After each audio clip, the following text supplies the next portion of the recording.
चतुर गाय। एक जंगल में एक लोमड़ी रहता था और लोमड़ी की शातिर दिमाग तो सबको पता ही है। एक बार उसे 4-5 दिनों तक खाना नहीं मिला। कोई जानवर ना मिलने पर वह कमजोर हुई तो चल नहीं पाई। ऐसे और 2 दिन खाना नहीं खाया तो मेरा काम तो खत्म हो जाएगा, लोमड़ी ने सोचा। इतने में एक गाय उसी तरफ आई। वह आराम से घास चरने लगी। हट्टी कट्टी गाय को देखते ही लोमड़ी के मुंह में पानी आ गए। अब मैं भूख से नहीं मरूंगा। ऊपर वाले ने शायद मेरे लिए ही इस गाय को भेजा है, लोमड़ी ने सोचा। बेचारी गाय ने तो पहले लोमड़ी पर ध्यान ही नहीं दी, फिर पास आने पर देखी और डर के कांपने लगी। उस लोमड़ी के हाथों में मेरा मरना तो तय है, सोची। लेकिन गाय बहुत ही चतुर थी। डरते हुए भी एक उपाय सोची। उसी क्षण से पीछे के पैर से लंगड़ाते हुए चलने लगी। दर्द से एक बार भी करने लगी।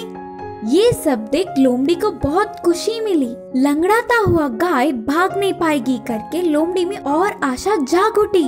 अब ये गाय का मेरे हाथों में मरना तय है, सोचते हुए धीरे से गाय के और पास जाने लगी। क्या हुआ, क्यों लंगड़ा रही हो, बोलकर मीठी आवाज में पूछी। पैर में बहुत बड़ी कांटा चुभ गया मित्र, एकदम से दर्द हो रहा है, गाय ने कहा। तो किसी से निकलवाना था ना, लोमड़ी ने कहा। बहुत लोगों ने देखा लेकिन कोई भी कांटा नहीं निकाल पाया।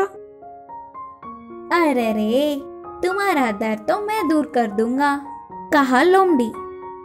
कैसे दूर करोगे, करके गाय ने बहुत ही मासूमियत से पूछा। अब मैं तुम्हें मार के खा जाऊंगी, तब तुम्हें कोई डर नहीं होगा, बोलते हुए लोमड़ी हंसने लगी। अच्छा तो पहले एक काम करो मित्र, बोलते हुए गाय जल्दी करने लगी।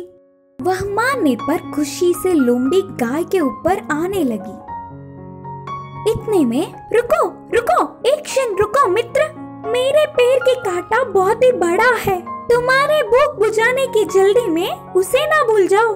अगर वो कांटा तुम्हारे गले में फंस गया तो समझो तुम्हारा काम खत्म। पहले तुम कांटा निकाल कर आराम से खाना मुझे, गाय ने चतुरता से कहा। उन बातों से लोमड़ी आके खुली और सोची, हाँ सही है, वह कांटा मेरे गले में गया तो मुझे बहुत दिक्कत होगी। कितनी चतुर है ये, मैंने तो वह सोचा ही नहीं। मरते हुए भी गाय ने मेरी भलाई सोची, पर फिर भी बाहर कुछ नहीं कहा। अच्छा ठीक है, वह कांटे के पैर को इधर लाओ, उस कांटे की खबर तो मैं लूंगी, कहा लोमड़ी।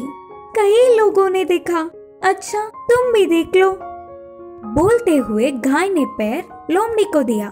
लोमड़ी को कुछ दिखा नहीं, पैरों को घुमा घुमा कर देखी और भीतर से देखने लगी। बहुत अंदर गया लोमड़ी मित्र, कहा गाय। लोमड़ी बस कुछ थी, कब कांटे को निकाल कर खाएगी करके गाय की खाने की सोच के बजाय उसको कुछ और सूझ ही नहीं रहा था। कांटे को देखने में ही लीन हो गई। मौके पे चौका मारकर उस गाय ने अपनी पूरी ताकत पैरों में लाकर जोर की लात मारी। बस उस लोमड़ी गेंद की तरह हवा में उड़कर कई दूर गिर पड़ी। उसे दिन में तारे दिख गए और जहाँ की हड्डियां वही टूट के चूर हो गए। गाय को कम समझने की भूल करने पर शातिर लोमड़ी को अच्छी पाठ मिली और चतुर गाय तो एक क्षण की भी देरी ना करते हुए उधर से तेजी से भागकर उसने अपने प्राण बचा लिए। इस कहानी की सीख है कि चतुरता से कितने भी बड़े संकट से बाहर निकल सकते हैं। पिंजरे में कैद शेर। एक दिन जंगल के पास वाले तालाब में पानी नहाकर एक पंडित वापस घर जा रहा था। रास्ते में उसने देखा कि पिंजरे में एक शेर कैद था। वो कहने लगा, पंडित जी, आप बहुत बड़े महान पंडित दिखाई देते हो। मेरा गला प्यास से सूख रहा है, कृपया कर इस पिंजरे का दरवाजा खोल दोगे ताकि मैं तालाब पर जाकर पानी पीकर वापस आ जाऊंगा। शेर जी, शायद तुमने मासूम गांव के जानवरों का शिकार किया होगा, इसीलिए गांव वालों ने तुम्हें इस पिंजरे में बंद कर दिया है। अगर तुम्हें मैं इस पिंजरे से छुड़ाऊंगा तो गांव वाले मुझे नहीं छोड़ेंगे और एक खतरा भी हो सकता है। जैसे ही मैं तुम्हारा इस पिंजरे का दरवाजा खोलूंगा तुम मेरा ही शिकार कर लोगे। मुझे माफ करो, मैं तुम्हारी कोई सहायता नहीं कर सकता। नहीं, मैंने किसी मासूम जानवर का शिकार नहीं किया है। मैं कसम खाता हूँ, मेरी बात पर यकीन करो। पंडित जी, अगर आप मेरी मदद करोगे, मेरी जान बचाओगे, तो भला मैं क्यों आपकी जान लूंगा। अगर तुम दरवाजा खोल दोगे तो मैं कसम खाकर कहता हूँ तालाब पर जाऊंगा, पानी पीकर वापस आ जाऊंगा और फिर इस पिंजरे में बैठ जाऊंगा। शेर की बातें सुनकर उसे दया आने लगी।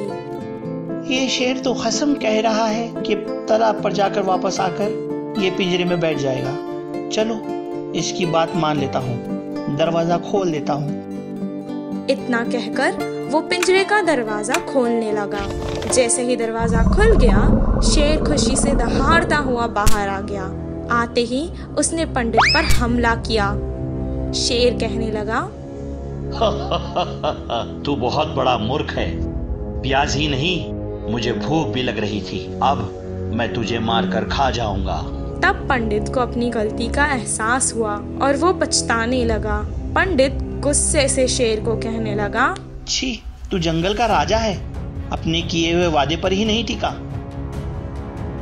तुम इंसान लोग हम जानवर और पेड़ों का कितना नुकसान कर रहे हो, ये एक मेरा अभिप्राय नहीं है, सारे जंगल के जानवर और पेड़ों का अभिप्राय है। तुम अगर चाहे तो जाकर पेड़ों से और जंगल के जानवरों से जाकर पूछो, अगर उनमें से एक भी कह दे कि तुम सही हो तो मैं तुम्हें जीवित छोड़ दूंगा। शेर ने अपने पंजे पंडित से हटा लिए। वो तुरंत एक पेड़ के पास गया और कहने लगा, तुम इंसान लोग सच में निर्दय हो। पहले मेरे फल खाते हो, फिर मेरे पत्ते तोड़ लेते हो, फिर मेरी टहनियाँ और मेरी लकड़ी काट कर लेकर जाकर जलाने में इस्तेमाल कर लेते हो। इंसान को कुछ भी करने पर पाप नहीं लगेगा। आम के पेड़ ने जवाब दिया। आम के पेड़ की बातें सुनकर पंडित उदास हो गया। आगे से एक गधा उसकी तरफ आ रहा था। इंसान बहुत स्वार्थी होता है। मैं सारा दिन मेहनत करता हूँ और थोड़ी देर ठहर जाता हूँ तो मुझे मारते हैं और गाली देते हैं। इंसान बहुत खराब है। गधे का जवाब सुनकर वो और ज्यादा उदास हो गया। तब उसे रास्ते में और जानवर मिले। किसी ने उसका साथ नहीं दिया। देखा, तुम इंसानों का किसी ने भी पक्ष नहीं लिया। अब मुझे तुम्हें खाने से कोई नहीं रोक सकता और मुझे पाप भी नहीं लगेगा। पंडित के जीने की आस अब खत्म हो चुकी थी। तभी वहाँ से एक लोमड़ी जा रही थी। ठीक है, मैं तुम्हें एक और अवसर देता हूँ। इस लोमड़ी ने अगर तुम्हारा पक्ष लिया तो मैं तुम्हें जीवित छोड़ दूंगा। जैसे ही शेर ने लोमड़ी को देखा तो शेर ने उसे अपने पास बुलाया। लोमड़ी तुरंत शेर के पास आ गई और सब कुछ गौर से देखने लगी। चतुर लोमड़ी को समझ आ गया था कि कुछ तो गड़बड़ है। हाँ, आदमी के स्वभाव के बारे में मुझे भी बहुत गुस्सा है, लेकिन यहाँ क्या हुआ है मुझे आराम से बताओ और मेरे सवाल का सही सही जवाब दो। पहले पंडित ने कहा कैसे वो तालाब में पानी नहाकर वापस घर जा रहा था और उसे शेर को देखा। शेर और उसके बीच हुई बातें सब कुछ उसने लोमड़ी को बता दिया। जल्दी कहो, मुझे भूख लग रही है। उसी के कारण उसे बहुत ज्यादा गुस्सा आ रहा था।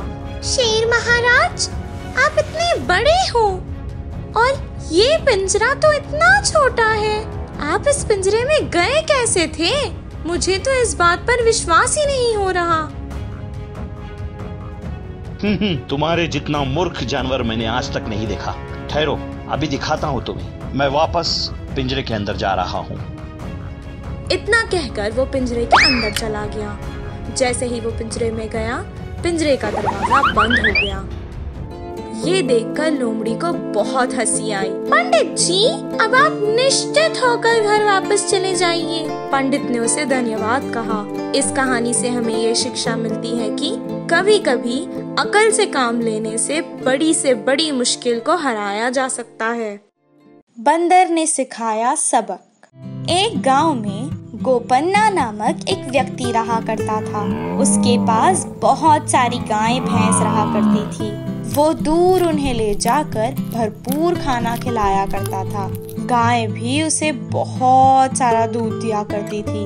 वो उस दूध को शहर ले जाया करता था और बेच दिया करता था। वो बहुत ईमानदार था। वो दूध में पानी नहीं मिलाता था। शहर और गांव के सभी लोग उसकी तारीफ किया करते थे। गोपन्ना, तुम्हारा दिल भी तुम्हारे दूध की तरह अच्छा है। तुम्हारा दिया हुआ दूध पीकर हमारे बच्चे भी सेहतमंद हो रहे हैं। शहर के सभी लोग गोपन्ना से ही दूध खरीदा करते थे।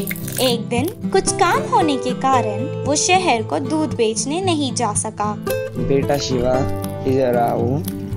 आज मुझे खेत के काम से बाहर जाना है। तुम शहर जाकर दूध बेच कर। ठीक है पिताजी।